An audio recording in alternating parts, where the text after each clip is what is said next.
comme tout va finir, tente tout parce qu'il y a rien à perdre et que vraiment, à la fin, on sera tous entre quatre planches. Et en fait, le fait de considérer qu'à la fin, on est tous au même niveau, je trouve que ça donne, ça enlève la peur, ça enlève le manque de confiance. Enfin, c'est que tout à coup, plus personne n'est au-dessus de toi. Personne n'est au-dessus de toi, en fait.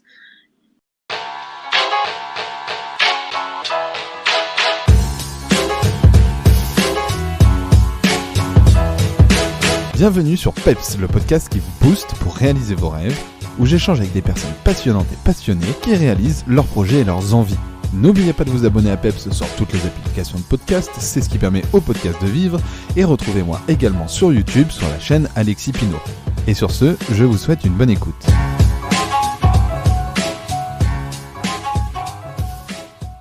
Bonjour à tous et bienvenue dans le 3e épisode de PEPS. Et aujourd'hui, j'ai l'honneur de recevoir comme invitée une comédienne, auteure, musicienne et réalisatrice. Bonjour Eleonore Coste. Bonjour, ça fait beaucoup de qualificatifs. Et oui, mais c'est parce que tu fais beaucoup de choses. Ouais, je sais, mais c'est bien parce que moi, j'arrive pas à me définir à chaque fois quand on me demande ce que je fais dans la vie. Ouais. J'aimerais bien avoir une petite voix comme la tienne qui peut me présenter comme ça. Si tu veux, je t'enverrai un petit enregistrement. Et puis, du coup, tu auras juste à le lancer ouais. Quand on te demandera ce que tu fais dans la vie. D'ailleurs, j'avais une question. On dit auteur ou autrice? C'est marrant quand tu l'as dit, ouais, je me suis demandé. Moi, écoute, pendant longtemps, j'ai dit auteur. Je faisais partie de ces meufs qui disent non, mais il faut garder, je suis Madame le Président, machin et tout. Et en fait, depuis quelques temps, j'ai appris l'origine, et l'origine étant qu'en fait, ça a existé, on a dit autrice, on s'était fait au féminin, et en fait, les hommes, l'humain a fait que c'est devenu masculin. Donc en fait, moi j'aime bien les origines. Donc je vais rester sur autrice. D'accord. Ok, très bien. Puis je trouve ça joli. Je sais pas, tu dis actrice, oui. Tu dis actrice, autrice. J'aime bien scénariste, actrice, autrice. Et c'est marrant parce que tu vois, justement en préparant le podcast, j'ai des questions aussi sur l'entrepreneuriat et j'ai vu qu'on pouvait dire entrepreneuse aussi. On peut dire entrepreneur écrit avec un E à la fin ou entrepreneuse. Ouais. Et notamment, Émile Zola écrivait entrepreneuse. Oui, mais tu vois, c'est des termes qui existaient en fait et juste on nous les a fait oublier. Ouais. Et ouais, c'est assez marrant. Du coup, j'ai découvert plein de choses. Alors, tu fais beaucoup de choses. Tu fais des BD, des web-séries, tu écris des sketchs, des courts-métrages, tu fais de la musique aussi avec ta sœur Raphaël. Ouais. Est-ce que pour les gens qui ne te connaissent pas, tu peux un peu te présenter, expliquer assez rapidement ton parcours et puis de toute façon, on va revenir dessus. Eh bien, oui, c'est vrai, je fais beaucoup de choses, que je suis assez hyperactive. Donc, en fait, moi, pour les gens qui me connaissent pas, au départ, je suis vraiment juste comédienne. J'ai fait le circuit classique Cours Florent Conservatoire. Et puis, j'ai eu la chance de rentrer dans le milieu un peu du web à l'époque où ça émergeait, où la plateforme, moi, c'était Dailymotion quand j'ai commencé.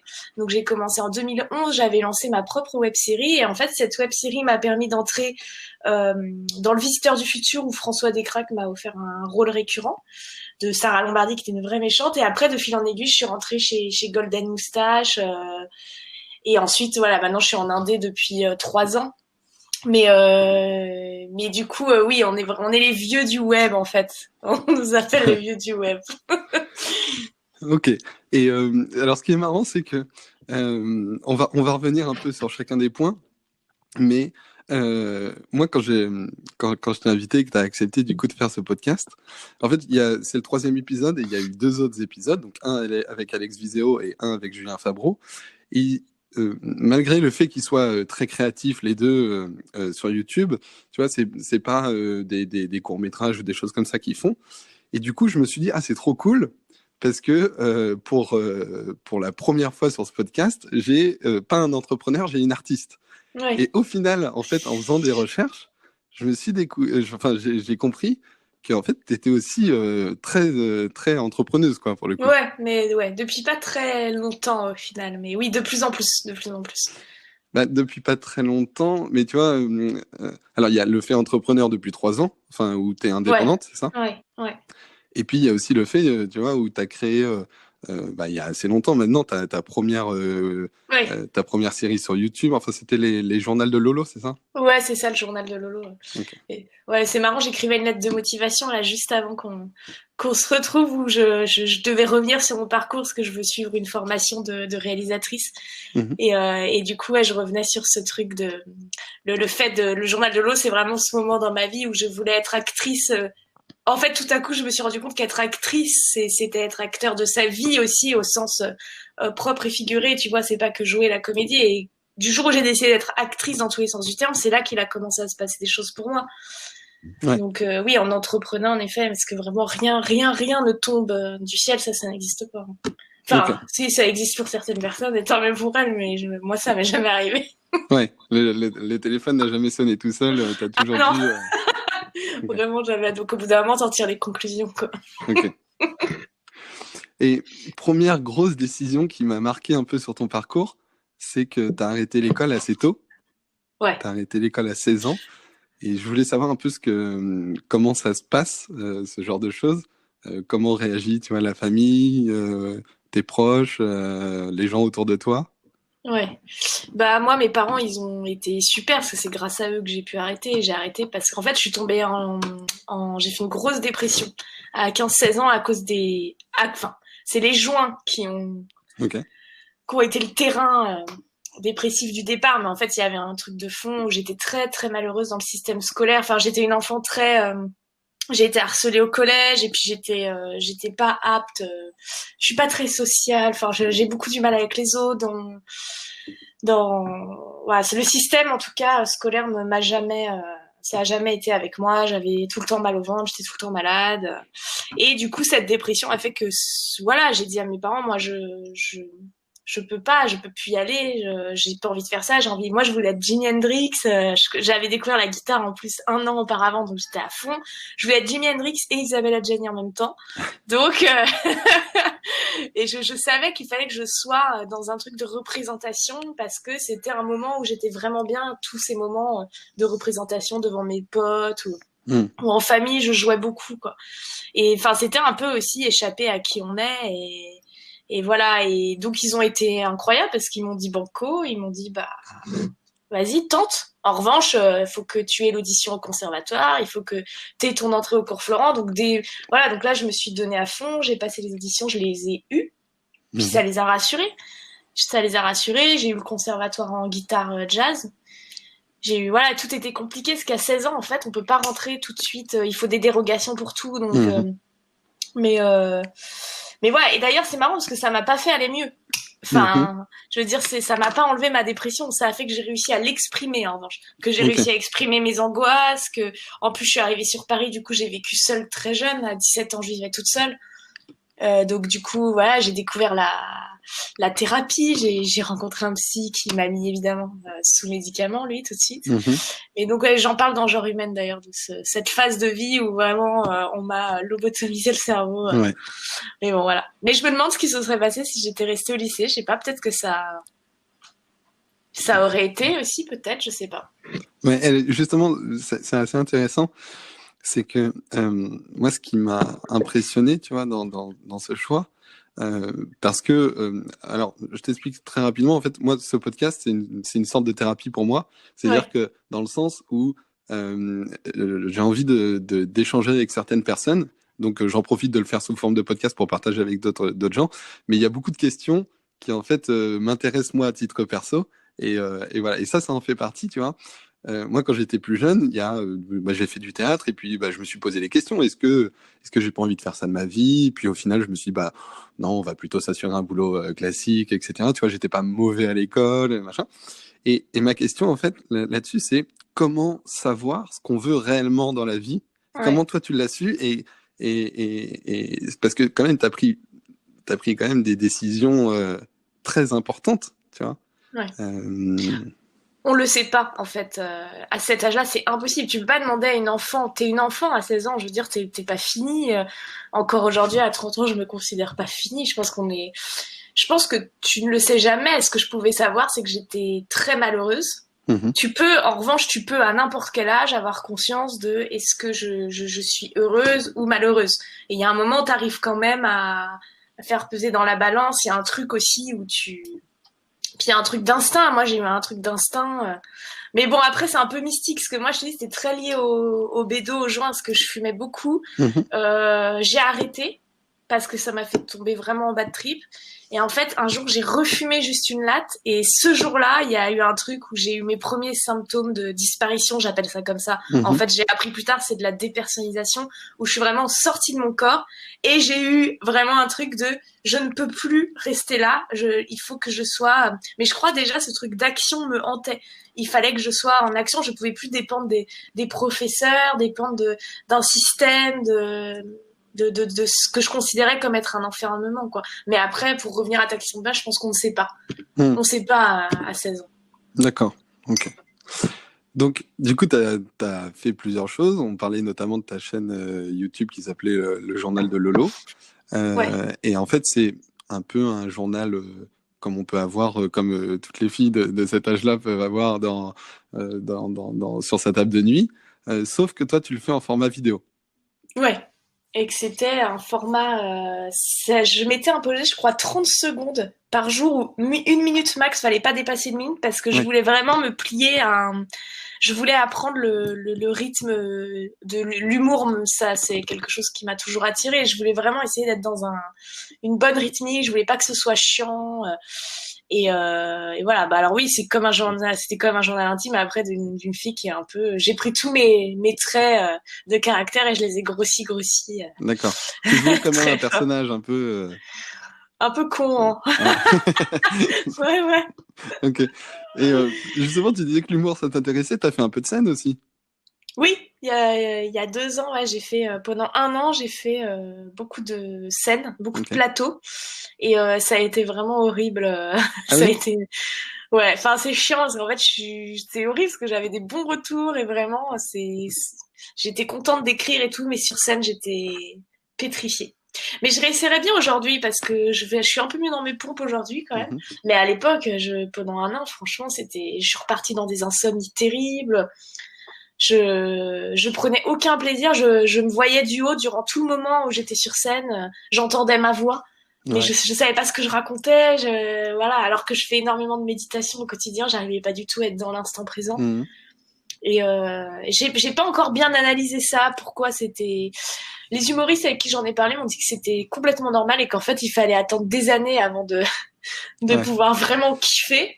Et j'avoue que j'ai pas eu la patience. Je me suis dit, ah ouais, non, mais c'est trop dur, quoi. D'être malade comme ça, s'il faut atteindre 5 ans. Et c'est marrant parce que tu disais que tu avais des bons retours. Et au final, c'est toi là qui t'es bridé Ouais. sur le fait que. Bah oui, j'avais des bons retours. J'avais même des gens qui étaient intéressés pour produire carrément le spectacle parce qu'il était écrit en plus. Enfin, il est Ah écrit. d'accord. Ok. Et non, ouais, c'est marrant parce que d'habitude je suis plutôt fonceuse, mais là j'ai eu peur. J'ai eu peur et j'ai peur encore. Tu vois, rien que d'en reparler, j'ai un peu peur. D'accord. Ok.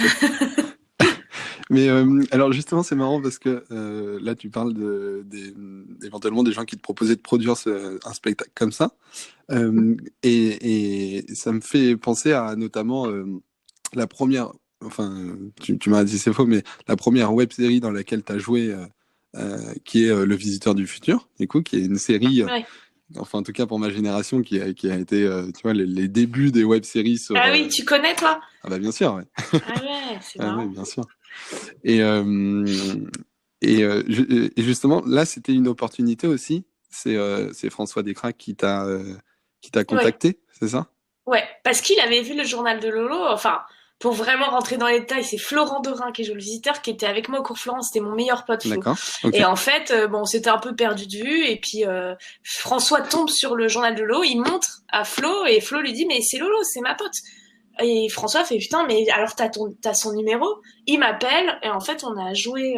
Il m'a fait jouer dans un truc sur Starcraft. D'ailleurs à cause de lui, je suis devenue accro à Starcraft.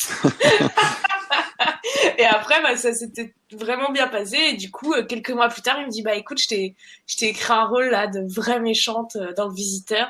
Moi, j'avoue, je connaissais pas trop. Mhm. Et puis voilà. Donc du coup, D'accord.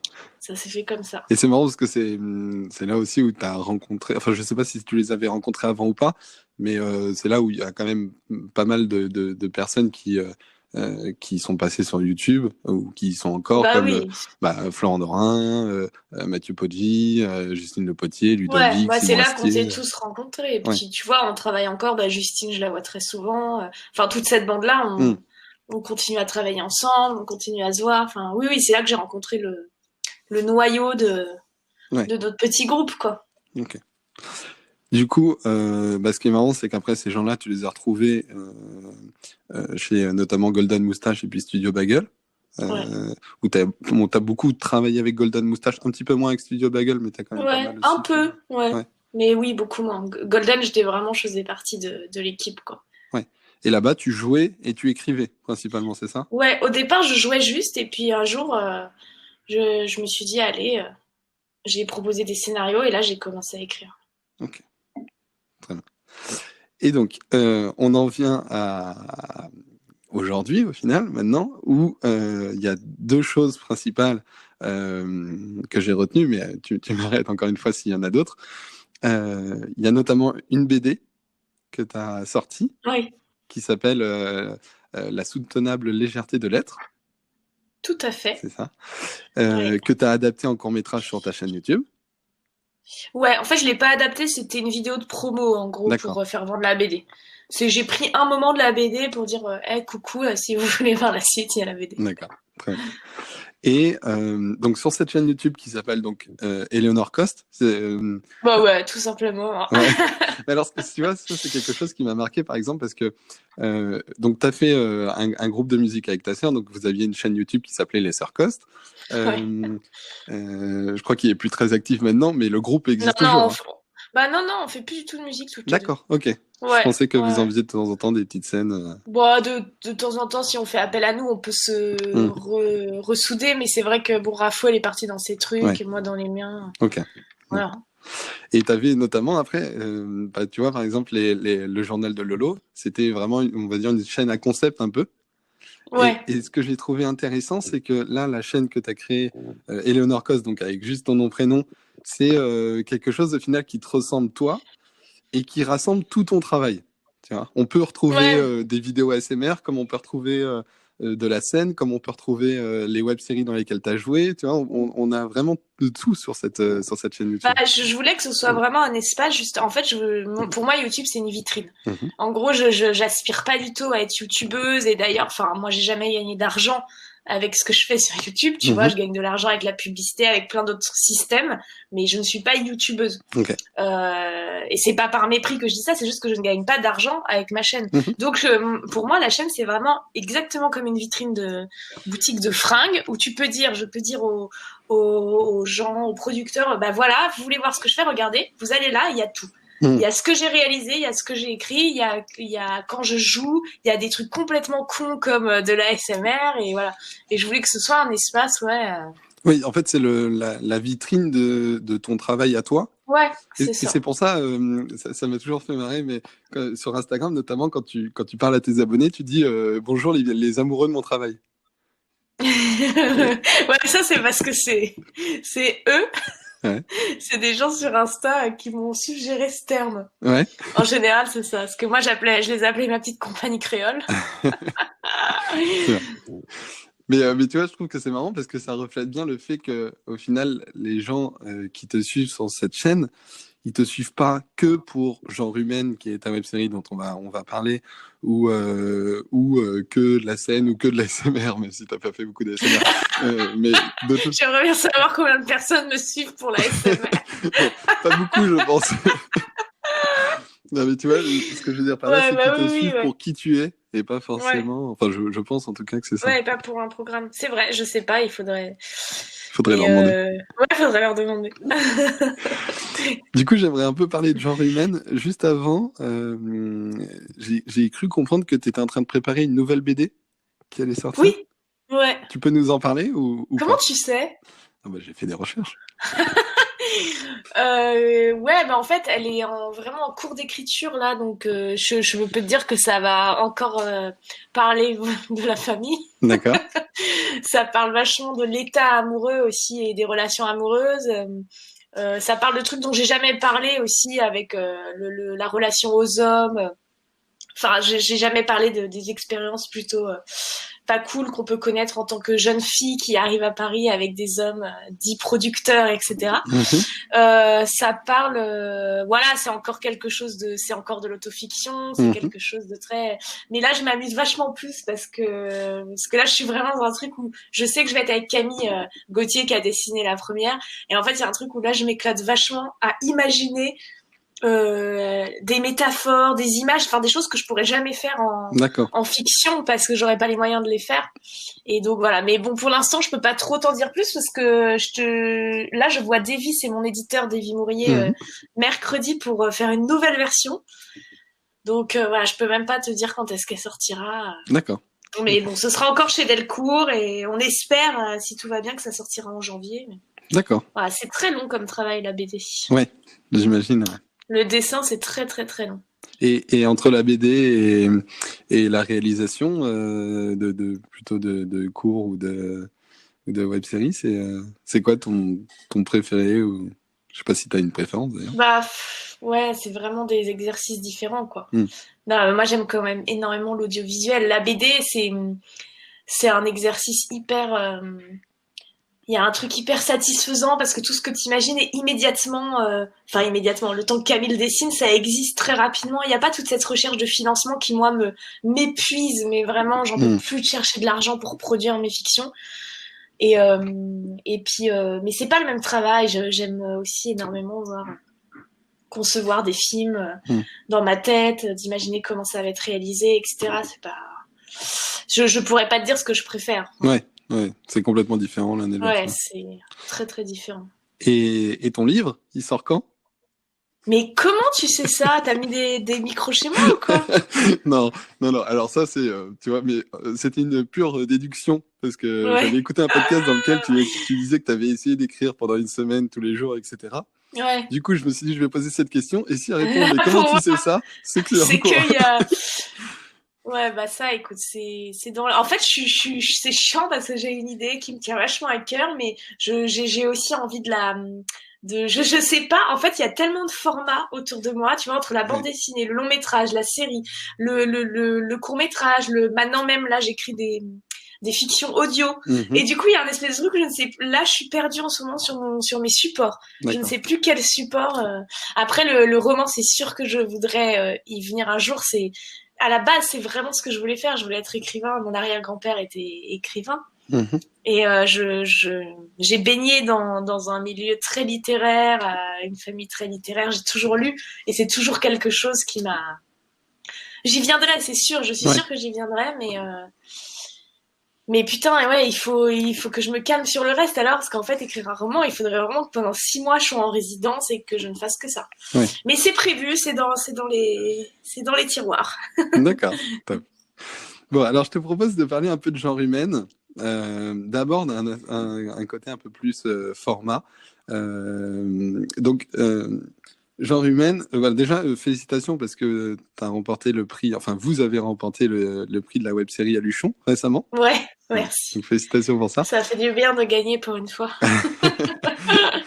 T'avais déjà été, non, t'avais été Ouais, nommé à bah, Luchon. j'ai déjà été nommée dans beaucoup de festivals et Ouais, t'as toujours ce moment-là de la remise où t'as ce petit espoir et c'est jamais toi. ouais. Et là, bon, là, j'avais un peu plus d'espoir parce que tu sais, tu fais voter quand même ta Hmm. communauté et il y a un truc un peu injuste quand même dans ce système. Ouais. C'est pour ça que je suis contente et en même temps, je me dis, bah oui, mais bon, j'avais toute ma communauté derrière moi. Mais en même temps, ta communauté, tu le construis grâce à ce genre de travail-là aussi, non? Voilà, c'est ce qu'on me dit. Donc, voilà, je me Ouais. dis, bon, de toute façon, moi, je me rabaisse tout le temps sur des trucs comme ça. Je fais, oui, bon, c'est vrai que c'est bien, mais voilà, j'ai une communauté derrière moi. Ok. Donc, alors, pareil, là, tu m'arrêtes si c'est pas exactement ce qu'est cette web série. Moi, j'ai vu quelque chose comme un peu la mélancolie du quotidien, enfin, un peu la vie avec ses hauts, ses bas. Parce qu'il n'y a pas, Ouais, au début, on peut croire que c'est un petit peu que des bas, et en fait, non, il y a aussi des moments heureux, enfin, de bonheur dans ouais. cette série. Mais j'ai vraiment l'impression, c'était hyper intéressant, et j'ai vraiment l'impression d'avoir presque vu un documentaire sur toi. Ouais. Mais sur moi ou sur l'être humain? Parce que moi, ce que je voudrais, c'est que ce soit... Bah, Ouais, bah évidemment, c'est moi, c'est mes états d'âme et tout. Mais ce que je veux faire avec ce projet, ouais, c'est pour ça que ça s'appelle genre humaine. C'est ouais. vraiment... d'ailleurs, ça devrait s'appeler genre humain. Mhm. Et c'est parce que ça concerne les deux sexes. Et ouais, ce serait que voilà, qu'on se dise, ah, mais c'est une sorte de définition d'un être humain. Ouais. Mais alors, ce que j'ai vraiment apprécié, c'est que tu construis chaque épisode, donc avec un schéma narratif, on va dire un peu classique. C'est-à-dire que tu as la situation initiale, donc on est tout de suite dans la situation. Ensuite, il y a tout un échange, et à la fin, ça se termine soit par une personne, soit par une parole, soit par un objet, qui en fait, alors moi je trouve, tu vois, que parfois on n'a pas la réponse. Normalement, à la Ouais, fin, on a la ouais, réponse, tu vois, dans un film, à la fin, on a la réponse, et j'ai l'impression que parfois, on n'a pas la réponse. Je te donne des exemples, quand notamment tu abordes le sujet de vouloir des enfants. À la fin, je suis resté là en me disant, mais est-ce qu'en fait, elle est enceinte? Est-ce qu'elle n'est pas enceinte? Tu vois, on comprend ouais, au final que c'était une envie et c'est pas forcément que tu es enceinte dans la série, mais on se pose des questions. Euh, quand notamment tu abordes le sujet du cancer, euh, on, la réaction que tu as à la fin, elle est complètement différente de ce qu'on s'attendait, tu vois. ouais, Et en fait, ça s'arrête à ce moment-là. Et du coup, il y a plein de questions qui se passent dans nos têtes. Et c'est là-dessus où je suis d'accord avec toi quand tu dis qu'en fait, c'est un documentaire sur les humains en général. C'est que cette partie-là, ça permet de nous projeter, de nous mettre à la place, en fait, à ta place dans ouais, la série, et de se poser les questions comme si on continuait la série après la fin de l'épisode. ouais, exactement. Et parce que le propre de l'humain, c'est qu'on n'a pas les réponses à tout, on n'a pas les solutions à tout. Tu parles de l'épisode sur les enfants, mais il n'y a pas de réponse à ça, il n'y a pas de réponse à ces questions de est-ce que je fais des enfants aujourd'hui dans ce monde-là? Hmm. Qui peut te dire, qui peut te dire oui, qui peut te dire non? Tu peux pas, c'est des questions existentielles, quoi. Ouais, Et les questions existentielles n'ont pas réellement de réponse. ouais. Mais oui, ce que je veux faire, c'est ce truc de ce que j'appelle la chute à chaque fois, c'est ce truc où tu es dans quelque chose de très existentiel et c'est cassé par quelque chose de très quotidien. Hmm. Et ça, c'est important pour moi, ce rythme-là, parce que c'est ma vie, en tout cas, de me poser pendant des jours, d'être dans un état dépressif, de noirceur. Et il y a un truc qui est complètement con, qui va changer la donne. C'est comme les enfants à qui tu montres qui sont en train de chialer, d'un coup ils voient une pomme. Tu vois, ce que Florence Foresti a dit dans son sketch. T'as Ouais. ce truc d'attention détournée que j'aime bien. Hmm. Et c'est encore plus renforcé par justement le choix de faire enfin, chaque épisode sous forme de plan séquence. Alors juste pour les gens Ouais. qui nous écoutent, je précise que c'est un plan séquence, c'est qu'en fait tout est filmé sur un seul plan, il n'y a pas de coupure, il n'y a pas de montage. C'est comme du théâtre, Voilà, c'est... Ouais. c'est tout en une seule fois, une seule prise. Il y a pourquoi justement travailler sous forme de plan séquence comme ça? Bah parce que pour moi, le plan séquence, c'est ce qui va te rapprocher le plus d'une forme de réalité. Oui. Le montage, forcément, ça te met en recul. Tout à coup, tu sais que le film est passé sous première, qu'il y a eu Mm. différentes versions. Là, le plan séquence est tellement brut, c'est tellement brutal, et les sujets abordés sont tellement, je voulais dire brutal, mais j'ai envie de dire brutaux, je sais pas. Peu importe. Voilà, ils sont, ah putain, j'oublie mes mots. Bref, en tout cas, c'était un format qui était pour moi. Alors au départ aussi, c'est un format que j'avais choisi parce que je voulais pouvoir réaliser facilement.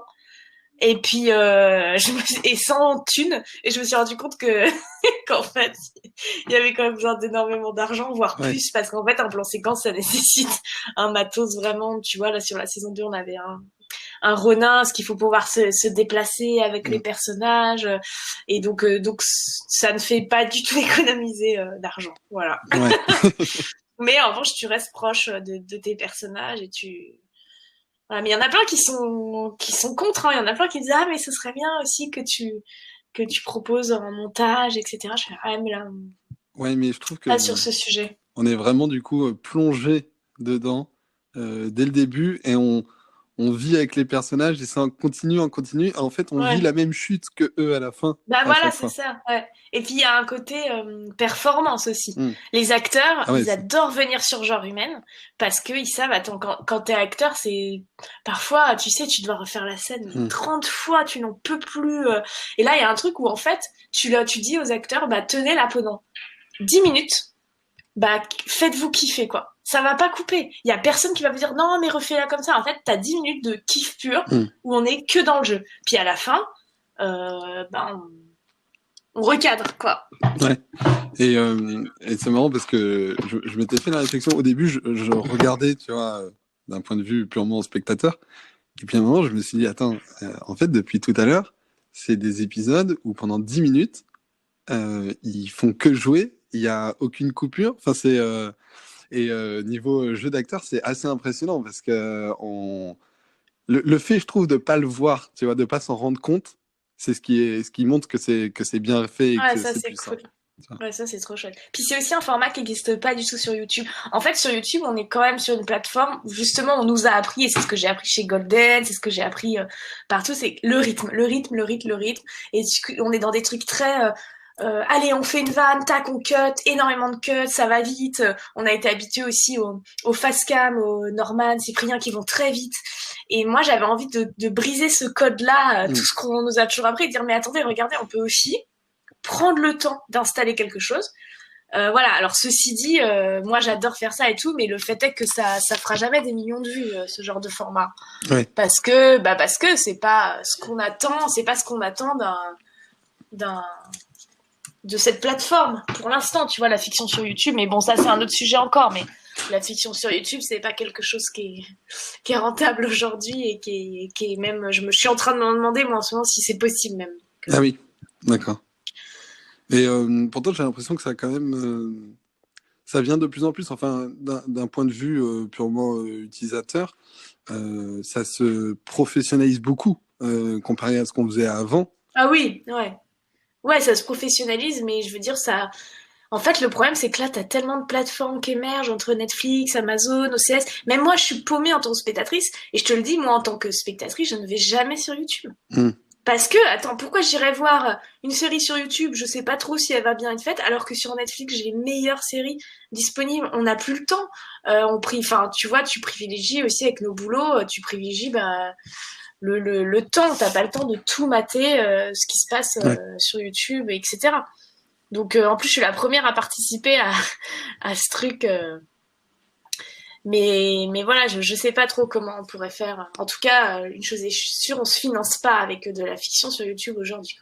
Ouais. Et t'aimerais peut-être aller sur des choses justement comme Netflix ou autre? Bah ouais, Ouais. t'imagines? Non, bof, moi, Ah. Netflix. Bah évidemment que l'idée, c'est quand je te parlais de vitrine aussi, c'est de pouvoir un jour, j'espère, atteindre. Ouais, pouvoir faire une série sur une autre plateforme que YouTube. Et Mm. pas parce que je dénigre YouTube, encore une fois, mais c'est parce que j'ai envie que mes séries, elles soient vues. Ouais.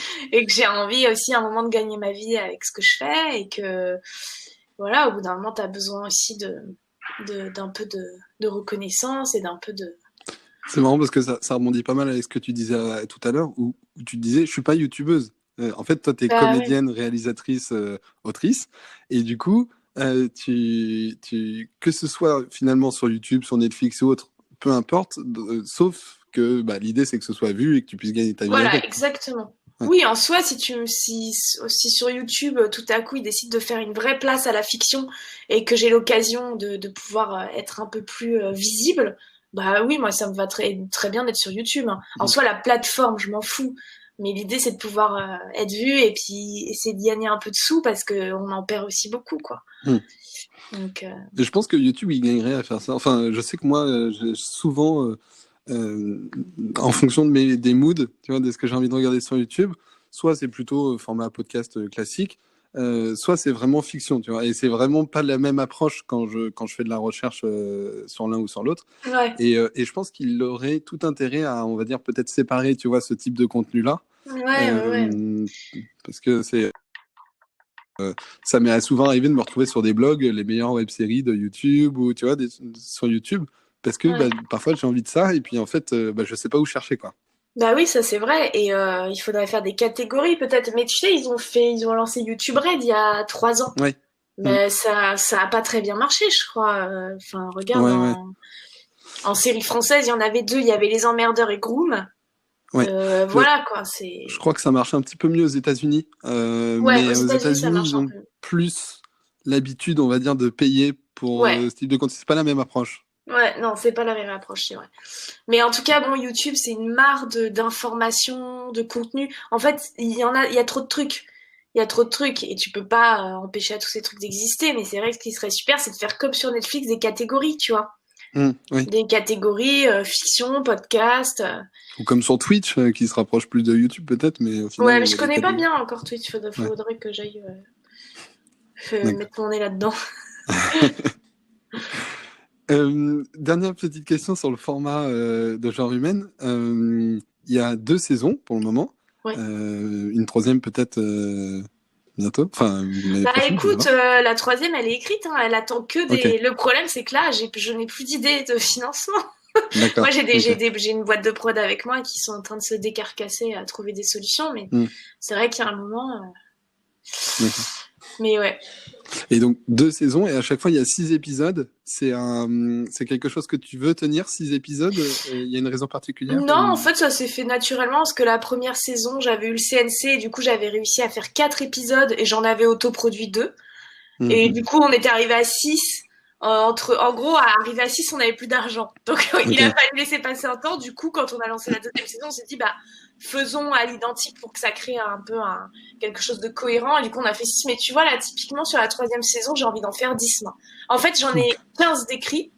Bon, je vais pas pouvoir faire les 15, je pense, mais je pense qu'on s'en fout du nombre d'épisodes. Enfin, Ouais, les gens, je pense que les gens s'en foutent. d'accord. J'aimerais beaucoup qu'on parle maintenant des sujets que tu as abordés, que ce soit dans tes vidéos qui s'appellent les topos de Lolo ou que ce soit dans le genre humain, il y a beaucoup de sujets qui sont similaires entre Ouais. les deux. Et alors, je les ai pas forcément classés dans l'ordre d'importance, mais voilà, j'aimerais qu'on s'arrête, pas sur tous, mais sur certains. Notamment, donc tu parles beaucoup des choses que t'aimes et que t'aimes pas. Donc Ducati, tu aimes. Les beats en os, t'aimes pas. Les sorties d'un peu de l'air, t'aimes pas. Twin Peaks, t'es ultra fan. Il y a un truc qui Très m'a, bien résumé. il y a un truc qui m'a marqué aussi, c'est que plusieurs fois dans ce que tu crées, tu précises que tu as des beaux seins et notamment tu dis je sais que mes seins sont ouf car je les compare aux autres meufs. Et tu dis ça à travers un personnage. Voilà. Et Oui. ma question, c'est est-ce que en dehors de ça, est-ce que tu te compares beaucoup aux autres? Bah, moi maintenant, non, même physiquement, ouais. Ouais. Physiquement, ouais. Et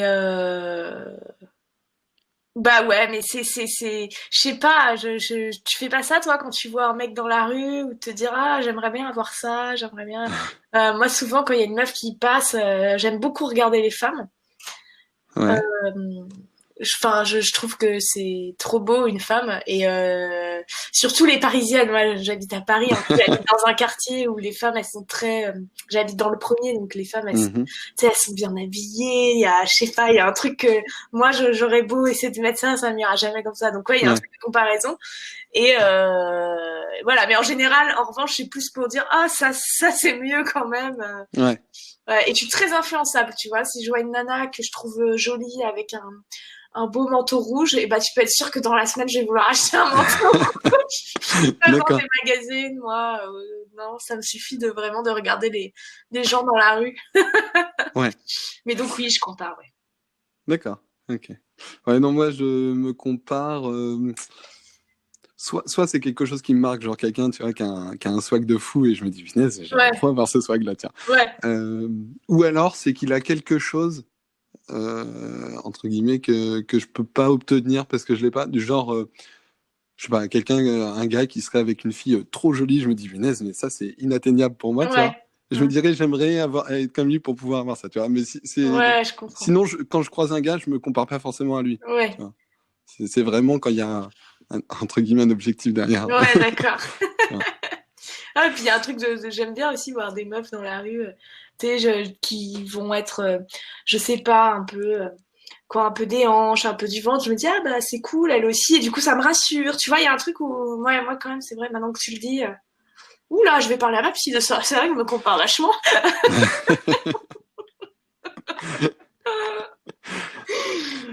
Il y a un sujet aussi que tu abordes beaucoup qui est notamment, alors je sais pas si on peut appeler ça comme ça, mais la vieillesse, enfin le fait de vieillir. Ouais. Bon, après, il y a tout un tas de sujets que tu parles beaucoup, c'est notamment la fin, que ce soit la fin du couple, du monde, de la vie, enfin, l'arrêt de Oui, quelque chose. ouais. Et j'ai l'impression que la trentaine, quand j'ai découvert un peu ton travail, le fait de passer à la trentaine, c'était quand même une étape très importante pour toi. Ouais, de ouf. De ouf. Bah, la BD, ça parle de ça, en fait, aussi. Ouais. Mais ouais, enfin, la question de fin a toujours été très présente dans mon cerveau. Mais la trentaine, ça change énormément ta perception des choses. Parce que tout à coup, ça devient réel, en fait. Ouais. Parce que, bah, aussi, t'as des gens autour de toi qui tombent malades, t'as des gens qui meurent. Donc, tout d'un coup, c'est normal. C'est même pas la trentaine, c'est le fait de vieillir. C'est que tout à coup, t'es confronté à la réalité. Et la réalité, c'est que cette fin que t'as toujours imaginée comme étant quelque chose qui existe vaguement, tout à coup, Mhm. ça se met à exister, ça se met à devenir très concret. Et puis ta propre fin aussi. Après, tu vois, j'ai eu un accident de ski débile là il y a un an et j'ai rompu mon ligament et c'est un truc débile, mais c'est un truc où tout à coup je me suis dit, ah, mais en fait, je suis vraiment qu'un petit corps qui peut se briser, c'est que tout devient impossible quand tu vieillis. Mhm. Puis je pense que quand t'as des gosses, c'est pire après. Parce que là, une espèce de truc de ah ouais, oh là là. En ce moment, en plus, j'ai vu Alabama Monroe, là. La meuf, 7 ans après, j'ai vu Alabama Monroe. Et ouais, ça m'a, là, par rapport aux gosses qui tombent malades et tout, je me suis dit, oh putain, encore un nouveau truc d'angoisse que j'avais pas. Mais oui, oui, c'est sûr, la trentaine, je pense que ça fait. Parfois, c'est la quarantaine, c'est des petites crises de vie, en fait. Mhm. Des petites Où crises on se rend compte existentielles. qu'on avance et qu'on s'en rend pas compte, quoi, au final. Ouais, c'est ça. Et puis un truc de, bon, bah, qui je suis aussi. La question identitaire, elle est très forte, je trouve, à 30 ans. Ouais. Tu deviens adulte, tu vois, mais c'est des trucs. Là, je suis en train de chercher. Enfin, j'ai peut-être trouvé, mais je vais acheter une maison. Et t'as un truc de. C'est pareil, ça m'angoisse vachement, alors que c'est très positif, mais ça m'angoisse vachement parce que tout à coup, c'est ah oui. Donc ça, c'est réel. C'est la Mhm. femme que tu voyais quand t'avais 5 ans, genre, je rentre du travail, j'ai une maison, j'ai un chien et un mec, bah, elle est là maintenant, t'es déjà Ouais. dedans et c'est réel, en fait. Donc et puis ça te confronte au fait que, bah, oui, tes parents aussi, ils vont pas te survivre. Enfin, tu sais, t'as un truc de, ouais, Ouais. oh là là. Et c'est marrant parce que enfin, c'est des questions qui m'auraient pas forcément intéressé il y a quelques années. Ouais. Moi, T'as là, quel âge, toi? je vais avoir 27 ans dans Ah quelques ouais, jours, mais là, le attends, 25 t'es février. vachement jeune. Et, et tu vois, en fait, je me rapproche de la trentaine et il y a des choses que je m'étais dites quand j'étais plus jeune. Je me suis dit, genre ça, à 27 ans, il faudra que j'ai déjà fait ça, Ouais, tu vois. ouais. Ah oui, Et, ça c'est et en horrible, fait, c'est les objectifs que tu t'étais mis. non, mais, c'est surtout que je me dis, en fait, pour moi, à 27 ans, enfin, ça me paraissait loin, tu vois. Ouais. Pour moi, c'était les grands, ceux qui avaient 27 ans, entre Bah guillemets. ouais, ouais. Et aujourd'hui, bah, je me dis, ah ouais, mais bon, je le referai quand j'ai 30 ans, mais 30 ans, je me dis, ah ouais, c'est presque trop tard, tu vois. Ah ouais, ouais, bah oui, t'as ce truc des objectifs aussi. Non, mais c'est Et pour du ça coup, que, ouais, il faut foncer, enfin, faut pas laisser des trucs en. Il faut pas de regrets, surtout, ça c'est ma phobie, les regrets. hmm, vaut mieux, comme dit Big Flo et Oli, vaut mieux avoir des Des remords que remords des que des regrets. regrets, ouais, c'est ça, mais du coup, ça crée mon hyperactivité, tout ça. C'est-à-dire que je veux tout Ouais, faire vite pour ne pas avoir ces fameux regrets. Donc c'est difficile de trouver un juste milieu, quoi. ok. Justement, tu dis que tu veux faire plein de choses et que tu veux les faire vite. Je suppose que dans ce que tu entreprends, il y a aussi des échecs que de temps en temps, enfin, tu dois bien Oh avoir. bah oui, Ouais, il y a plus d'échecs que de réussites hein, dans nos boulots quand même. ouais. On est Ok. plus souvent confronté à des échecs, hein, Ouais. bien sûr. Et tu vois, moi, il y a un truc, et je voulais avoir un peu ton avis là-dessus, c'est parfois quand on échoue quelque chose, alors d'ailleurs que ce soit du pro ou que ce soit du perso, tu vois, par exemple une relation de couple, Ouais, et justement le couple, ça fait aussi beaucoup partie des ouais, sujets que tu abordes, c'est un peu, on peut un peu se faire la réflexion du, bah, j'ai perdu mon temps, tu vois. ouais. Est-ce que tu as cette réflexion-là ou est-ce que finalement les échecs, ça sert aussi un peu? Ouais, c'est vrai que cette notion de perte de temps, moi, j'ai du mal avec parce que j'ai, bah, notamment en couple, j'ai des relations où j'ai vraiment l'impression d'avoir perdu mon temps. Et là, je commence maintenant à me dire qu'en fait, ça apporte toujours quelque chose, même les boulots où tu échoues. Évidemment, ça apporte quelque chose, mais ça, je suis plus douce avec moi là aujourd'hui. Mais c'est vrai qu'à un moment, j'étais très en colère contre moi d'être restée 5 ans avec cette personne, de pas Mm. avoir ouvert les yeux avant, de pas. Mais c'est le privilège aussi de vieillir, c'est que c'est des choses que tu ne referas plus Ouais. et de Et au final, transformer ces échecs en réussite parce que finalement ces échecs-là permettent ensuite de créer si tu les fous dans tes. ouais. Ça te permet un peu de te construire, du coup, de se trouver, je sais pas comment on peut dire, de passer aussi par des échecs pour savoir que Ouais, c'était pas là ou pas ça qu'il fallait moi je faire. trouve ça hyper important les échecs. C'est à chaque fois j'aimerais trop voir comment ça se passe. Une nana, tu vois, qui aurait eu le même parcours et qui directement aurait eu un premier rôle dans un long métrage, puis serait partie, aurait réussi à écrire tout de suite, à financer très ses films. Je sais pas si tu peux, parce que moi ce qui me rend heureuse aujourd'hui, c'est l'acharnement. Enfin, c'est parce que j'ai cet acharnement. Quand ça fonctionne, après, je suis tellement heureuse parce qu'il y a eu l'acharnement avant. Mais s'il n'y a pas eu l'acharnement, et c'est ouais, c'est ce que disent beaucoup d'acteurs qui disent que putain, ceux qui ont bouffé de la vache enragée, qui ont galéré, machin, bah il y a un espèce de truc où t'es tellement plus fier, quoi. Mm. Et puis moi, j'aime bien travailler en plus, donc j'ai une notion assez forte du travail. Et donc j'aime travailler et qu'ensuite ce travail m'apporte une réussite ou un échec. Et si c'est l'échec, c'est aussi intéressant toutes les remises en question que ça entraîne, quoi. Sur le Ouais. moment, c'est très facile à dire, hein, mais l'échec sur le moment, il est très difficile à vivre. Oui. Mais bon, comme tout, avec le temps qui passe dessus, ça se transforme en quelque chose, moi, je pense, de positif. Mm. Il faut passer par là et c'est jamais facile. Ouais, mais Ok. je trouve ça bien, moi, de passer par là. Ouais.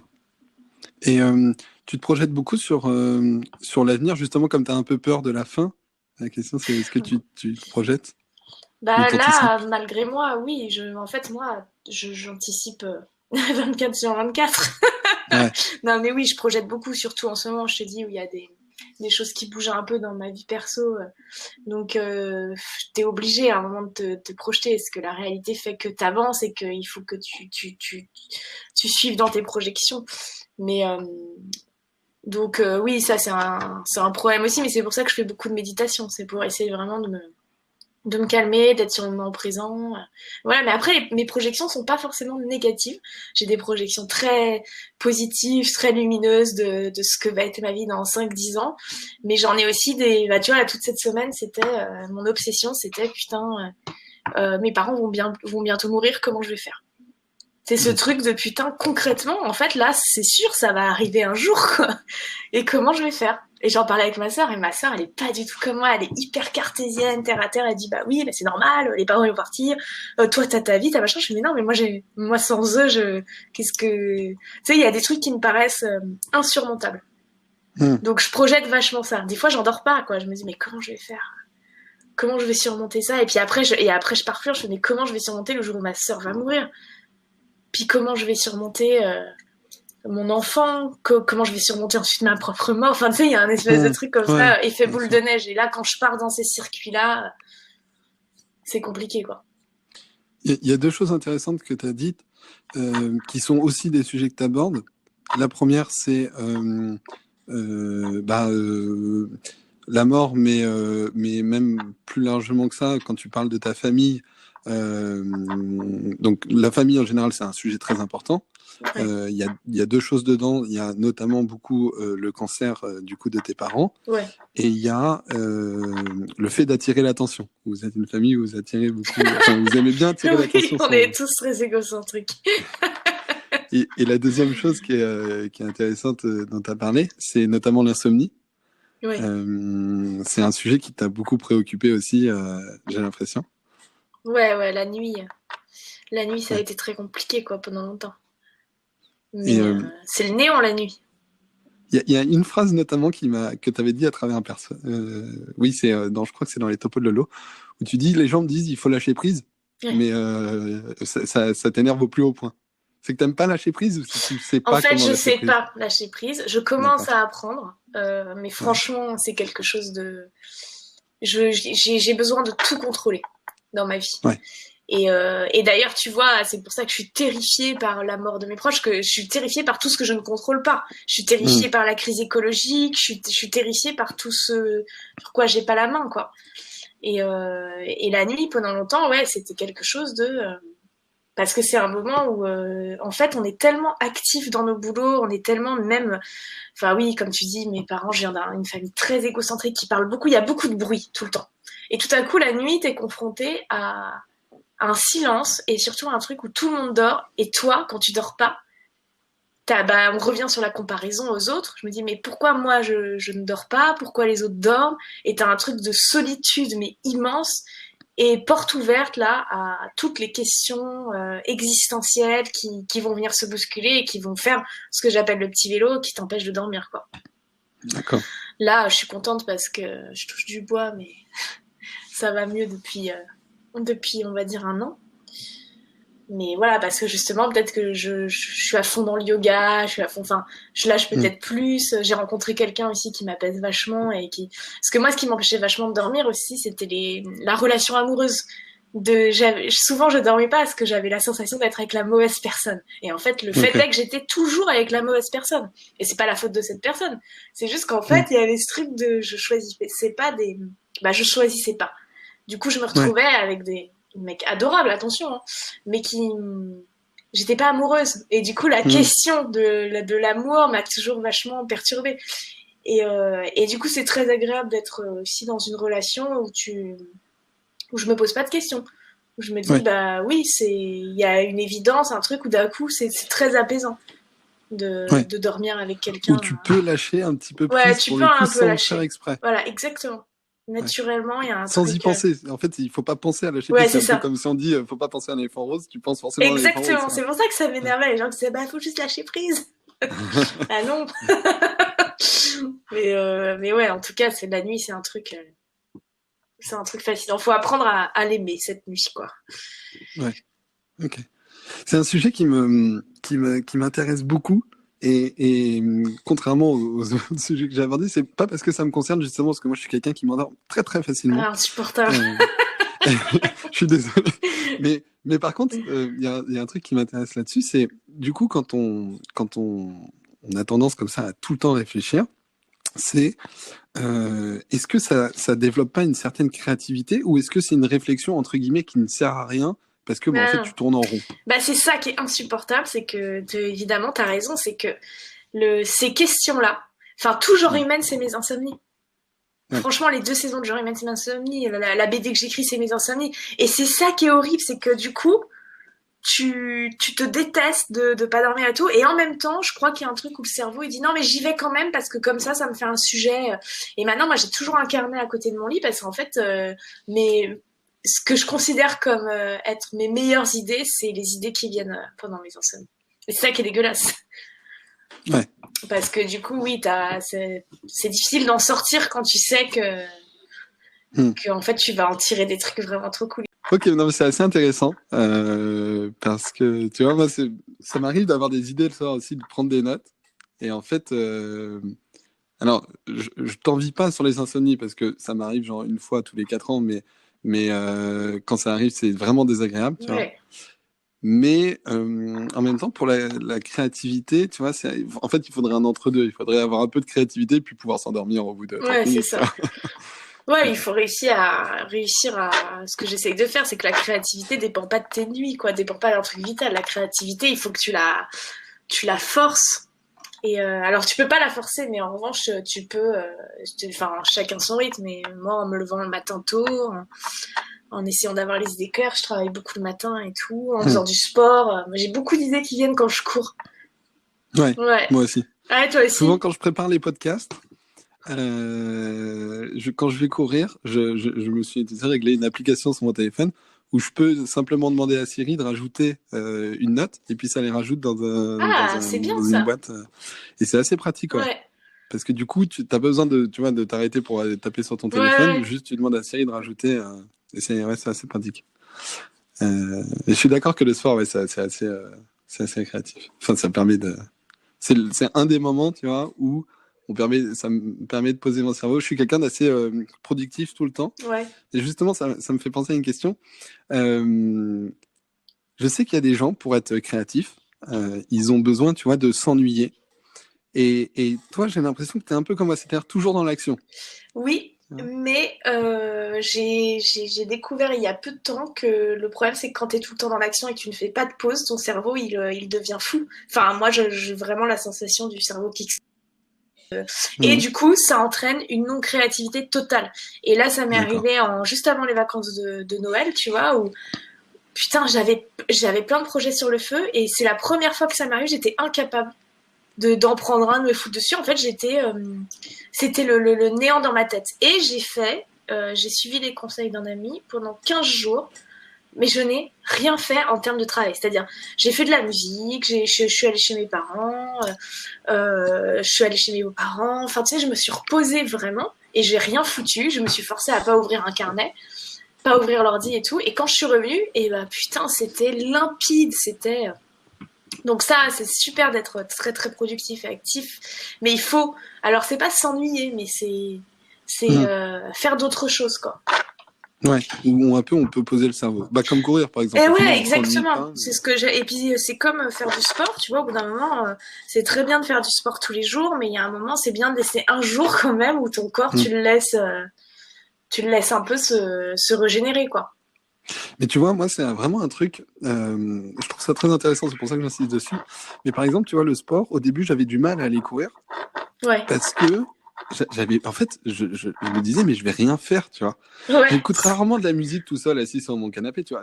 J'écoute soit des podcasts, je me lève le matin, le premier truc que je fais, c'est même en allant aux toilettes, tu vois, j'ai une vidéo YouTube dans les mains. Enfin, tu vois, je suis Ah tout le ouais, temps. En t'es fait, je très stimule tout le temps mon connecté. cerveau. Et je me suis aperçu que ça a été une escalade, tu vois. Et en fait, aujourd'hui, il y a très peu de moments où juste je me pose Tu fais et rien. je Ouais. fais pas grand-chose. Le seul moment, c'est le matin. Tu vois, j'essaie de me lever assez tôt pour, par exemple, lire, tu vois. Et là Ouais. aussi, en fait, j'ingurgite de l'information. Bah oui, oui, oui, ouais. Au final. Bah, la Donc c'est un méditation, sujet qui hein. m'intéresse vachement, tu Bah, vois. méditation, yoga. Moi, Alors c'est les méditation, rares ça y moments est. où je fais rien. Depuis le 15 janvier, là, je me suis dit pendant un an, je fais tous les jours de la méditation. Trop bien. Tu fais petit bambou?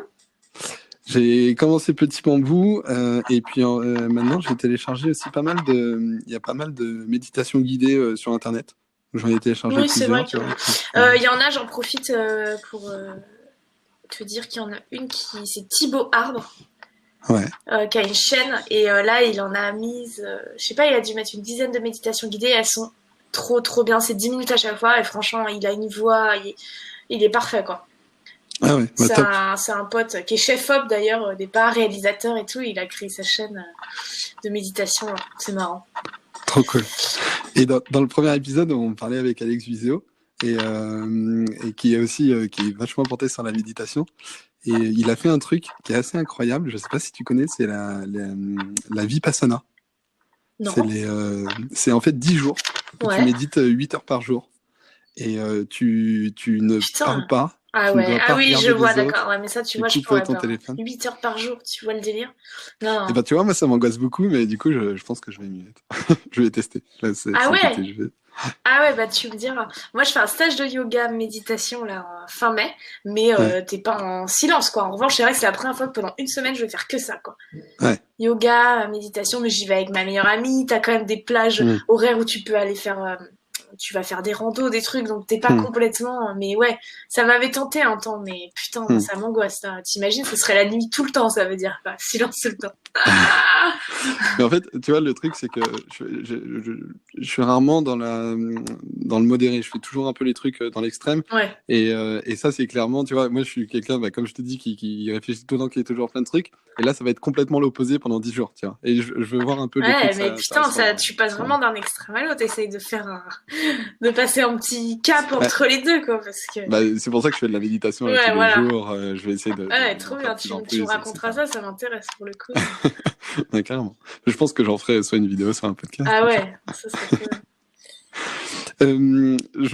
Du coup, on a pas mal digressé, mais je reviens un petit peu sur donc la famille et sur le fait d'attirer l'attention. Vous êtes une famille, enfin, en tout cas, d'après ce que j'ai compris, toi, ta sœur et tes parents, vous aimez bien attirer l'attention. Euh, Ouais. et est-ce que tu penses que c'est pour ça que tu es devenue comédienne? Pour avoir un peu de l'attention sur toi? Ouais, c'est clair. C'est Ah clair. ouais? Bah, en tout cas, oui, c'est pour ça que je voulais. Ça a toujours. En fait, on est tellement égocentrique, c'est tellement à qui va être entendu, à qui dans la famille que je pense qu'il y a aussi un moment où j'ai voulu faire ça pour être celle qui est le plus entendue. Un truc de non mais écoutez-moi maintenant, écoutez ce que j'ai à dire quoi. Non pas qu'ils écoutaient pas, mais c'est juste que c'est vrai que pour pouvoir t'imposer dans cette famille, il faut avoir le verbe haut, il faut crier, il faut et c'est hyper fatigant et je crois qu'il y avait un moment où aussi ça s'est imposé à moi ce métier comme la solution d'être entendue et pas seulement par mes parents, par tout ce que j'ai ce comportement avec tout le monde. J'ai toujours peur qu'on m'écoute pas. D'ailleurs, regarde, je parlais D'accord. hyper vite parce que j'ai peur de pas avoir le temps. J'ai peur de la Ah, fin, pourtant, en là, fait. je t'écoute Mais oui. Mais et on n'écoute que toi. c'est le truc de la fin dont tu parlais, tu vois.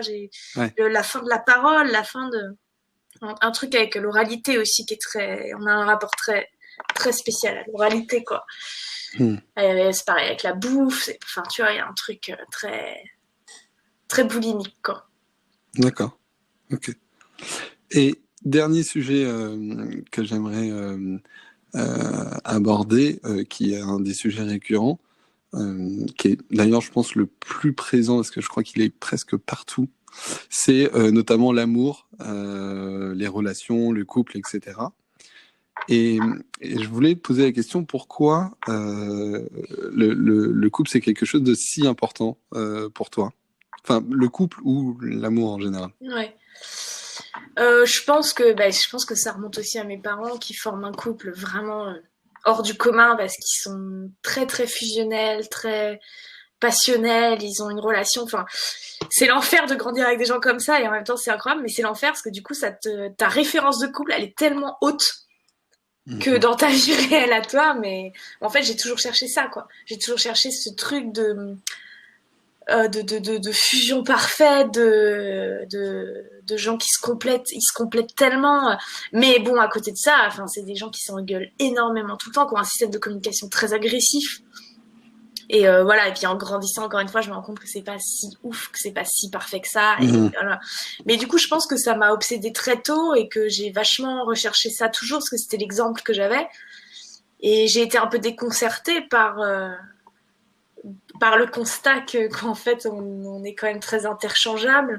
Moi ça j'ai pas supporté ce truc de l'oubli immédiat aussi de tu sais d'être avec quelqu'un. J'ai une relation qui m'a un peu traumatisée de 5 ans où le mec m'a quitté du jour au lendemain parce qu'il était plus amoureux. Bon, ça arrive en fait, tu vois, sauf que j'ai pas compris comment on pouvait passer de 5 ans à être ensemble, à prévoir de faire des enfants, de se marier, à tu ne fais plus partie de ma vie, tu n'existes plus. Mais même tout, plus rien n'existe. Les amis, les beaux-parents, tout ça. Et en fait, il y a comme un truc, du coup, en oubliant, quand il a oublié ses 5 ans, bah, du coup, moi, ça me forçait à oublier même qui j'étais pour les 5 ans et ça m'a fait oublier une partie aussi de ma vie, quoi. Il y a un truc lié à l'oubli qui me.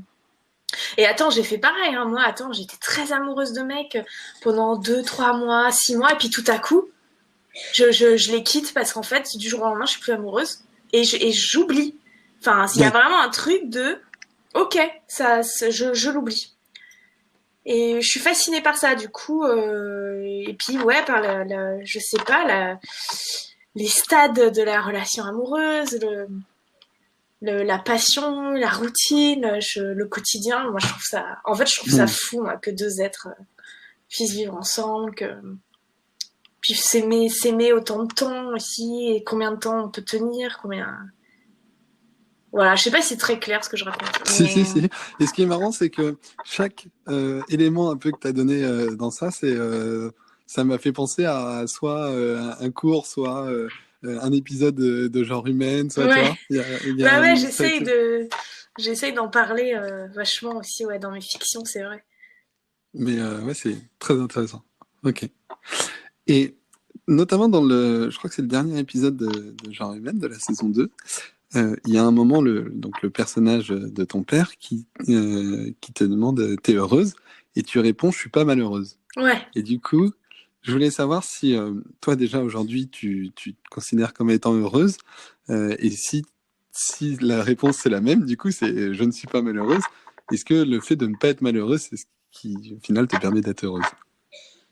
Alors, enfin, sur cette vidéo en particulier, je pense à une période de ma vie où en effet, j'étais pas heureuse, mais Mhm. j'étais pas malheureuse. Il y Ok. avait ce truc où justement, j'étais dans un espèce d'état léthargique je comprenais pas trop tout ce qui se passait. Il y avait, bon, les deux parents étaient malades. Enfin bon, Mhm. c'était une période un peu. Voilà. Aujourd'hui, je suis heureuse. Aujourd'hui, le 21 février, je suis heureuse. Demain, je sais pas. Trop bien. Mais oui, globalement, je suis heureuse. Je fais tout ce que j'aime dans la vie. Je gagne ma vie pour l'instant avec ça. J'ai des projets, je suis amoureuse. Enfin, il y a un truc, justement, mais c'est marrant parce que ça, ce sera un autre sujet. C'est maintenant comment tu gères le bonheur. Parce que là, le Ça problème, t'angoisse? ça m'angoisse de ouf. Parce que là, maintenant, du coup, je suis enfin heureuse après putain toutes ces années Ouais. de médicaments, de thérapie, de dépression et tout. Et maintenant, je suis enfin heureuse et je me dis putain, et ça va s'arrêter. Parce qu'on est encore sur le truc de la fin qui m'obsède. Ouais. Évidemment que ça va s'arrêter. Donc maintenant, c'est juste de savoir quand est-ce que ça va s'arrêter. Donc, et c'est là où la méditation entre en jeu encore, puisque c'est, voilà, essayer d'être sur ce moment présent, de profiter de ce bonheur Mhm. maintenant, quoi. C'est marrant parce que quand j'ai regardé Genre Humaine, j'avais l'impression d'être dans des sortes de cycles, tu vois. Des Mm. cycles de bonheur, malheur, bonheur, malheur. Ouais. Et je pense qu'en fait, la vie est un peu comme Bah, ça. c'est Et ça. tu vois, tu te dis, ça va s'arrêter. Oui, mais ça Pour va aussi revenir, voilà. s'arrêter le fait Ouais. que tu sois dans une période faible, Mais tu vois. exactement, c'est ce que ma psy me disait. Elle disait, oui, en fait, c'est vrai aussi, ce qui permet le bonheur, c'est le malheur. Tu vois, Ouais. est-ce que je serais si heureuse aujourd'hui si, moi je suis très heureuse parce que je réussis à gagner ma vie, mais je suis heureuse là parce que j'en ai trop chié, que j'ai dû faire tous les boulots alimentaires pas possibles pour gagner ma Mm, vie avant. Est-ce que je suis heureuse en amour parce que j'ai eu des relations tellement mm, compliquées, tellement perturbante, tellement névrosée et tout, que là, d'être dans une relation apaisée, c'est ça aussi qui me rend heureuse. Donc, t'as raison, il y a un truc aussi. Donc, oui, il y aura forcément des périodes moins fastes, mais il faudra mm, penser pendant ces périodes, je me mettrai un mot, penser que tout est impermanent, et c'est ça mm. qui fait que la vie est géniale aussi, quoi. Au final, on se rend pas compte qu'il fait beau si il pleut jamais, quoi. C'est exactement ça. Attends, c'est même la chanson de Johnny Hallyday, l'envie, qu'on me donne l'obscurité pour que j'aime la lumière, je sais pas quoi, tu vois. Voilà, t'as Ouais, besoin du yin et du yang, t'as besoin de mm, l'ombre et de la lumière, et voilà. très bien. Putain, j'ai Euh, cité Johnny comme référence alors que vraiment, c'est pas du tout ce que j'écoute. Je sais pas. Mais j'aime bien les paroles de cette chanson, parce que je la trouve très juste. mais c'est très bien, il n'y a pas de mauvaise citation. Il y a une question, moi, qui m'a toujours. En fait, quand j'ai préparé le podcast, je me suis rendu compte que cette question, je l'ai toujours eue et que je l'ai jamais posée à personne. C'est Il y a que quoi toi, après la mort? non, ah non, non, non, non, c'est beaucoup plus terre à terre. C'est au niveau de la réalisation. Enfin, tu vois, parfois on voit réalisé par, et dans les comédiens, on voit aussi le réalisateur. Et, euh, et je me suis toujours demandé comment on peut être à la fois moi, si je le compare à une entreprise, c'est un peu comment on peut être à la fois le patron et le salarié. Tu vois? Ouais, je vois très bien ce que tu veux dire. C'est justement le truc trop génial dans notre taf, et c'est ce qui fait que j'aime mon métier, c'est de pouvoir être mon salarié et mon propre patron.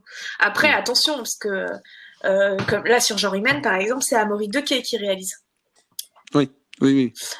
Mais Mais je parlais pas de genre c'est, humaine, je parlais ouais, de. en règle générale, quand Ouais. tu dépends toujours, de toute façon, même quand tu réalises et que tu joues, tu dépends quand même de producteurs, hein. Hmm. Tu dépends de Oui. producteurs, ceux qui ont l'argent sont les patrons. Alors après, si tu veux aller vraiment au bout du truc, enfin, tu vois, j'en connais, hein, qui produisent, qui réalisent, qui font tout. Et je t'avoue que moi, ça me fascine et que c'est quelque chose qui m'attire beaucoup, beaucoup. Parce que c'est Mhm. toujours ce truc de traumatisme, de dépendre de tout le monde et que personne ne va assez vite pour moi parce que je suis trop hyperactive, je suis trop impatiente et tout. Mais c'est un piège aussi peut-être d'aller là-dedans parce que Hmm. c'est encore t'enfermer. C'est exactement comme au lycée quand je m'enfermais seule et que j'arrivais pas à m'introduire. Bah là, ce serait encore se dire bah non non je vais. Enfin attends, je réponds pas du tout à ta question là. Mais en tout cas, Non, c'est non, vrai mais que je vois. c'est des métiers où le patron, mais comme partout quoi, c'est ceux qui ont l'argent qui sont les patrons et c'est Ouais. vrai que c'est un des rares métiers où tu peux pouvoir un peu être multicasquette, tout faire, quoi. Hmm. Ok. Tu disais tout à l'heure que tu aimais bien tout contrôler. C'est pour ça que, notamment, j'imagine, tu réalises, c'est parce que tu aimes bien aussi, enfin, que tu as réalisé certaines choses. Ouais. Parfois, tu es juste comédienne aussi, mais parfois, tu aimes bien réaliser. Et au final, enfin, ce que je veux dire par là, c'est tu dépends, tu aimes pas dépendre des autres, tu aimes bien, toi, prendre le contrôle et Ouais. faire ce que tu as envie. Ouais, c'est un problème aussi. C'est un C'est un problème aussi. problème? Bah oui, parce que le cinéma, c'est un travail d'équipe. Ouais. Et moi, c'est quelque chose que je dois travailler. J'ai du mal à trouver des gens avec lesquels je vais lâcher prise. Et il y en a très peu avec lesquels je peux travailler sereinement. Hmm. Euh, mais parce qu'en fait, Comme dans un couple, au final. On peut pas être. exactement, exactement. Et et donc ouais, c'est vrai que j'ai ce truc où j'ai envie de tout contrôler, j'ai envie d'avoir la main sur mon scénario, j'ai envie d'avoir la main sur le jeu, j'ai envie d'avoir la main sur l'image et tout. Et sur Genre Humaine, là donc c'est réalisé par Amaury Dequet et il y a des producteurs et tout. Et en fait, il y a un vrai soulagement aussi de charge mentale où tu vois, j'arrive sur le plateau, je suis juste actrice. Je suis plus créatrice, Hmm. je suis plus Hmm. scénariste, je suis actrice. Mais en amont, j'ai quand même dirigé les acteurs, j'ai quand même dit je veux qu'ils jouent comme ça, je veux qu'ils fassent ça, donc on en parlait avec Amaury et tout. Ça, je peux pas. En fait, sur ce projet, c'est tellement personnel que je peux pas. Et ça doit être hyper Hmm. compliqué pour Amaury, par exemple, ça doit être compliqué parce que c'est vrai que des fois, il fait des propositions et, et je lui dis non parce que en fait non, je Ouais. lui dis bah non. Tu vois, sur l'épisode avec Carlito, il voulait que Carlito ait un plâtre, par exemple, au bras. Ouais. Et directement, c'est non, parce qu'en fait, pour moi, dans ma tête, je l'ai pas écrit avec un plâtre. Ouais. Donc non. Hmm. À moins que tu puisses vraiment justifier de pourquoi il a un plâtre. Bon, pour Amaury, il justifiait que pour lui, ça lui racontait quelque chose sur le personnage.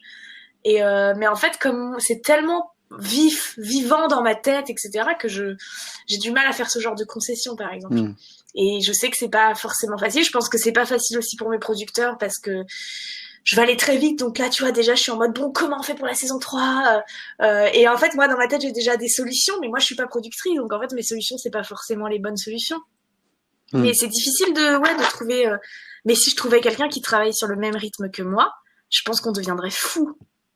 Tu vois ce que je veux dire? Il y a un truc. En Ouais. fait, faut Ouais. trouver. C'est comme si j'étais avec quelqu'un en couple qui est comme, par exemple, je pourrais pas être avec un dépressif névrosé artiste. Enfin, je Hmm. suis avec un artiste, mais qui a pas du tout d'ego parce que, enfin bon, il est compositeur de musique, donc il y a un espèce de truc hyper. Il n'est pas sur le devant de la scène, tu vois. Oui. Et pour avoir Hmm. été avec des artistes égocentriques sur le devant de la scène, Hmm. je n'étais qu'avec ça, c'est impossible parce que il y a trop de similitudes et du coup nos angoisses Ouais. Elle s'amplifie. voilà, et ça s'amplifie et c'est invivable. Et ben je Hmm. pense que c'est pareil dans le travail. Je ne pourrais pas être avec quelqu'un qui est hyper actif. Je pourrais pas être avec des producteurs aussi qui sont et encore ils sont très très actifs mes producteurs. Mais enfin tu vois ce que je veux dire. Il faut Hmm. aussi Ouais. des gens qui me tempèrent, des gens qui m'apprennent à être patiente, etc. Mais bon, Hmm. c'est C'est vrai que marrant. des fois t'as envie de dire ah non mais vas-y je le fais moi. Et ouais, Ouais. ça c'est des problèmes d'impatience. C'est marrant parce que je pensais que c'était bien aussi de se mettre avec des gens qui te ressemblaient dans le travail. Il y a 1 an et demi, du coup, j'ai monté mon agence d'influence et je me suis associé avec quelqu'un Ouais. qui est quasiment l'opposé de moi. C'est-à-dire hyper calme, hyper Ah bah réfléchi, ouais. qui prend du temps pour tout. Et en fait, Et ça on marche est trop bien. complémentaires, c'est Bah oui, impressionnant. mais Ça me permet d'avoir des idées et de faire des choses que j'avais jamais pensé pouvoir bah ouais, faire. c'est ça. Mais ça paraît Alors pas qu'on aurait évident, été. mais c'est sûr Ouais, qu'il faut faire ça. du coup, je suis vraiment. Ça me parle beaucoup ce que tu dis. Ouais. Dernière question, c'est la question que je pose à tous les invités qui viennent sur le podcast. Si tu avais un conseil ou un déclic que tu aimerais faire vivre à quelqu'un pour l'aider dans sa vie, un conseil ou un déclic que toi, tu as eu, qu'est-ce que ce serait? Bah tu vois, ça va revenir sur les échecs. Ce serait moi mon déclic, ça a été un échec amoureux qui a qui a permis de oui d'avoir ce déclic de bon bah ok, je réfléchis, hein. Mais ce Oui. serait de tout à coup prendre pleinement conscience de la fragilité de notre existence et en prenant conscience de cette fragilité, en faire quelque chose de très positif et de moteur dans ta vie pour te dire que comme tout va finir, tente tout parce qu'il n'y a rien à perdre et que vraiment, à la fin, on sera tous entre quatre planches.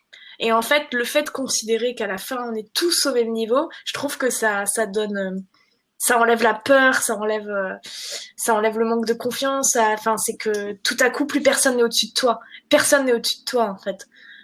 Et voilà, et deviens acteur de ça, de cette vie, fais ce que tu peux. Parce que c'est facile à chaque fois de dire, ah bah, si t'as des rêves, tu peux les réaliser. Non, c'est pas aussi Mm. facile que ça parce qu'il y a des paramètres financiers aussi qu'il faut pas oublier. Mais bon, le conseil que j'ai à donner, c'est peut-être ça, c'est de prendre conscience de notre fragilité pour en faire une vraie force dans ta vie de tous les jours. Top. Et où est-ce qu'on peut te retrouver? J'imagine que c'est sur YouTube, vu que ta vitrine. Et bah sur YouTube, Eleonore Cos, et puis sur Insta aussi où j'officie pas mal quand même parce que j'aime beaucoup j'aime beaucoup Ouais, ce réseau. Il est très naturel pour moi. Et bah c'est Eleonore Cos aussi. Hein. J'ai pas tendu de piège. très bien. Et ben, de toute façon, je mettrai tous les liens dans la description. Donc, si vous Trop voulez bien. aller voir évidemment le travail, vous pouvez aller voir dans la description et cliquer sur les liens. Et moi, je te remercie beaucoup, Eleonore, Et bah d'avoir merci accepté de faire ce Alexis. podcast. C'était C'était très top. sympa. Merci beaucoup. Ça fait une petite thérapie en plus. Et je paye pas 60 €. Moi, c'est uniquement pour ça que je n'y vais pas, parce que je trouve que c'est trop cher, mais je suis sûr que j'en aurais T'en besoin. as qui sont remboursés. Comment? T'en as qui sont remboursés. Ah ouais? Ah Bah bah, faut que oui. je me renseigne. Les psychiatres, je te donnerai des. Et merci beaucoup d'avoir écouté cet épisode de PEPS. N'oublie pas évidemment de t'abonner, c'est ce qui aide le plus le podcast. Et puis ça te permet aussi de ne pas louper les prochains épisodes. Tu peux me retrouver sur ma chaîne YouTube, donc Alexis Pinault. Et du coup, je te dis à très vite pour un prochain épisode. Et en attendant, n'hésite pas à passer à l'action et à réaliser tes rêves. À très bientôt.